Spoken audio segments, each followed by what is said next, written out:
estamos aquí en Dr. Misael hablando de la glándula de la tiroides y sus patologías más comunes y que tanto afecta a nuestra gente, especialmente a la gente joven en esa edad básica, entre los 20, 40, 50 años, que necesitamos trabajar.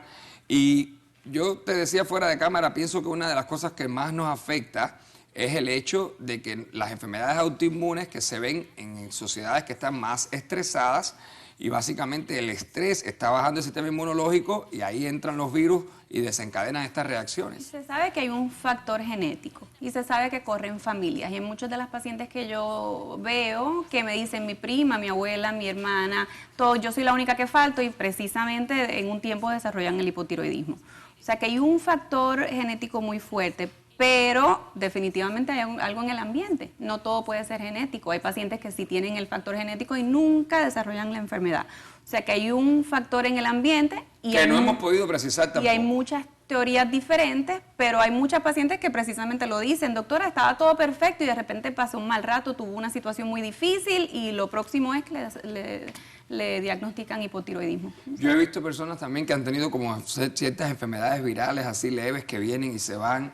Yo por eso cuando la persona tiene catarro, a veces es mejor que pase el proceso natural del catarro y se defienda contra la infección. Se sabe también que los procesos virales también pueden inflamar la tiroides. Usualmente los procesos virales, si hay un desbalance de la tiroides en ese momento, la mayoría de las veces es algo que se resuelve solo y no hace falta medicamento. Pero se sabe que todas estas posibles infecciones tienen definitivamente que ver y pueden afectar la glándula tiroidea. Ahora, estábamos hablando justamente del hiper y el hipo, que son ambos estados, son dos patologías muy comunes, y básicamente, aunque la causa sea diferente, en este caso la enfermedad de Graves, que fue el que primero la describió el hipertiroidismo, o el Hashimoto, que fue el japonés, que describió la enfermedad autoinmune o la inflamación de la tiroides. Realmente en el Hashimoto se dice que en los primeros 6 meses la persona puede tener un estado de hipertiroidismo y luego termina con un hipotiroidismo. Pues no necesariamente, se ha descrito un proceso que se llama hashitoxicosis. Y puede pasar... Hashitoxicosis, oigan bien. O sea que el hashi viene siendo el hipotiroidismo, el toxicosis viene siendo que entonces el paciente está tóxico, tiene demasiada hormona circulante. Y hay pacientes que sí pueden presentar como si fuera un hipertiroidismo, y después de que hay ese ataque principal, entonces la glándula se daña y entonces puede desarrollar hipotiroidismo. Pero usualmente los pacientes que tienen Hashimoto's, que es el nombre común, hay pacientes que no saben y llegan a la oficina, doctora, yo tengo eso, Hashimoto's, y hay veces que no lo saben decir y están todas asustadas. Yo le digo, eso es hipotiroidismo, es la causa más común, y les explico que es autoinmune. Es el mismo proceso que estábamos hablando, que es que los anticuerpos atacan la tiroides. En tu experiencia como endocrinóloga, ¿esos pacientes con Hashimoto como enfermedad autoinmune pueden tener riesgo de tener otras enfermedades autoinmunes asociadas? Se sabe que sí. La tiroides es muy común, pero por ejemplo la diabetes tipo 1, en la que el cuerpo hace anticuerpos en contra de la célula beta del páncreas, que es la que hace insulina, que también es una enfermedad autoinmune, está indicado todos los años a los diabéticos tipo 1 hacerle cernimiento con un TSH, porque casi todos desarrollan hipotiroidismo.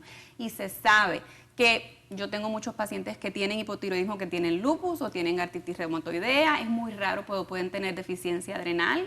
O sea que ya tener esa condición es como un sensor extra que tenemos que tener los médicos para, depende de los síntomas que el paciente tenga, a medir todas estas cosas para asegurarnos que el paciente no tenga otra enfermedad autoinmune. Sin embargo, yo también he visto muchos pacientes diabéticos por años, de tipo 2, y después de cierta época también empiezan a tener un problema de tiroides. No se ha visto una asociación entre la diabetes tipo 2 y el Hashimoto's, pero se sabe... ¿O el hipotiroidismo? O el hipotiroidismo. Por envejecimiento de la glándula. Pero se sabe, y eso es algo que es también todo controversial, que mientras el paciente va envejeciendo no necesariamente va a tener un TSH completamente normal, y de pronto es normal que esté un poquito alto, no sobre 10, que es obviamente lo que nosotros decimos, el paciente necesita medicamento.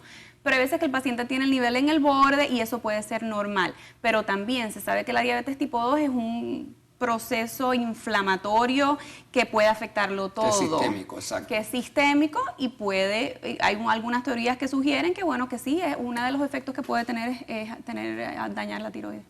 Ahora, La mayoría de las veces el hipertiroidismo es difícil de tratar. Lo que le tratamos es el síntoma al paciente, porque viene con mucha palpitación, con mucho tremor, con mucho nerviosismo, y entonces uno le pone los famosos bloqueadores, que el más común es el propanolol. Y yo quiero que tú me expliques por qué propanolol y no metoprolol. Se sabe que son más específicos, entonces la manera en que nosotros tratamos, el paciente presenta, tiene hipertiroidismo, entonces tenemos que determinar por qué es que tiene el hipertiroidismo. Si es un proceso agudo de inflamación de tiroides, usualmente eso resuelven. Y si es una inflamación en que la tiroides se dañó y todo ese tejido dañado suelta esa hormona de tiroides, si uno le pone un medicamento que típicamente se usa para bloquear la tiroides, no estamos haciendo nada. Y esos pacientes, depende de lo que nosotros vemos en los exámenes de sangre, podemos determinar la causa y entonces observar al paciente con medicamentos como para síntomas. Si no, si es de Graves, si es hipertiroidismo por el efecto autoinmune, se ponen bloqueadores. Se ponen bloqueadores de tiroides. Los bloqueadores de tiroides inhiben la salida de las hormonas de tiroides de la glándula como tal, y también algunos de ellos inhiben la conversión de T4 a T3 porque T3 es el activo. Entonces hacen eso. El propanolol o el metoprolol, todos van a tener efectos en los temblores, en las palpitaciones, pero también inhiben esa conversión de T4 a T3, que es la hormona activa. Y se sabe que el propanolol es más específico para inhibir esa transformación, que es la que nos interesa atacar. Ya. Cuando los síntomas, es decir, ¿cuándo es el momento que ustedes deciden destruir la glándula con radioactividad? Es una discusión con el paciente. Se sabe que si el paciente está agudamente hipertiroideo y yo le doy un tratamiento para destruir la tiroide, lo puedo mandar al hospital con una crisis. O sea, puedo empeorar la situación porque voy a quemar o voy a destruir ese tejido que va a soltar más hormona todavía y el paciente se va a empeorar. O sea, que siempre que el paciente presenta con hipertiroidismo hay que controlarlo. Se ponen medicamentos, se controlan y cuando ya el paciente está controlado, entonces se decide qué se va a hacer. Los estudios muestran que un paciente que se pone en bloqueador de tiroides, pues se puede esperar, se sabe que el que resuelve el problema solito y que uno pueda ir bajando el medicamento y que podamos parar el medicamento y todo quede normal, la probabilidad es muy baja. Después de un año quizás 20%, después de 2 años quizás un 30%. Hay pacientes que no quieren darse el iodo radioactivo y prefieren esperar, pero estas medicinas tienen posibles efectos secundarios, como en el hígado, en otras cosas que hay que estarlos monitoreando cerca. Si el paciente vemos que no lo podemos controlar, que no podemos bajar la dosis, que ya bajamos la dosis pero no se lo podemos quitar, que el paciente estuvo en el medicamento, bajamos la dosis, se lo quitamos, quedó perfecto, pasan 2 años y le regresa el hipertiroidismo, ya no hay por qué estar dándole vueltas al asunto porque el hipertiroidismo tiene muchos posibles efectos muy malos y entonces se decide dar el iodo radioactivo. Yo le digo a los pacientes, si tú tienes que estar en un medicamento a largo plazo que es reemplazo de hormona de tiroides que no tiene efectos secundarios, y no te puedo tener sin bloqueador de tiroides porque lo tienes que tener a largo plazo o te ocurre, prefiero quemarte la tiroides y ponerte en el reemplazo de hormona que tenerte en un medicamento que bloquea, pero puede tener toda esta lista de efectos secundarios. Y si el paciente no se quiere quemar la tiroides y se la quiere sacar, ¿se puede hacer? Usualmente hasta los mismos cirujanos no van a recomendar una cirugía innecesaria. En el cuello hay hay nervios, hay arterias, están las paratiroides que están pegadas de la tiroides y son muy sensibles y se pueden dañar. Que son las que regulan, vamos a decirle a la gente, el calcio. El calcio famoso. Y es otra glándula endocrina que también es muy importante y eso es un problema terrible si el paciente no tiene paratiroides que funcionan bien. O sea que si se necesita la cirugía, se hace la cirugía. En las manos de un cirujano experto, los riesgos de complicaciones de cirugía no deben ser altos, pero siempre cabe la posibilidad.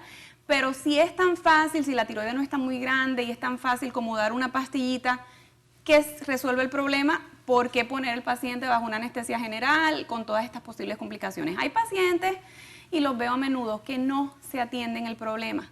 Y esta estimulación de la tiroides lo que hace es que crezca y llegan a la oficina con unas tiroides tan grandes que no pueden ni tragar y a veces ni respirar. Eso es lo que se conoce como bocio. Bocio es una tiroide grande y bocio tiene muchas posibles causas. Vienen con unos bocios terribles con hipertiroidismo. Claro, hay que controlarlos, ponerle en bloqueadores, pero ese paciente probablemente yo no le voy a dar iodo radioactivo. ¿Por qué? Porque no va a achicar la tiroides suficiente y el paciente va a necesitar cirugía de cualquier manera. y porque si está tan grande y yo inflamo esa tiroide temporalmente con el yodo radioactivo, puedo mandar al paciente a fallo respiratorio. O sea que si la tiroides está así de grande y no se hacen las cosas a tiempo, muchas veces el paciente no tiene remedio que ir a cirugía. Bueno, pues ya usted lo ha oído, hemos hablado justamente de hipertiroidismo. En el próximo segmento vamos a hablar de los tratamientos del hipotiroidismo, que es el más común y el que realmente afecta a la población general. Luego, más adelante, no se puede perder el debate que vamos a tener la doctora y yo con el tema de los nódulos y las biopsias de tiroides, cuán importantes o médicamente necesarias son. Aquí hoy, el doctor Misael.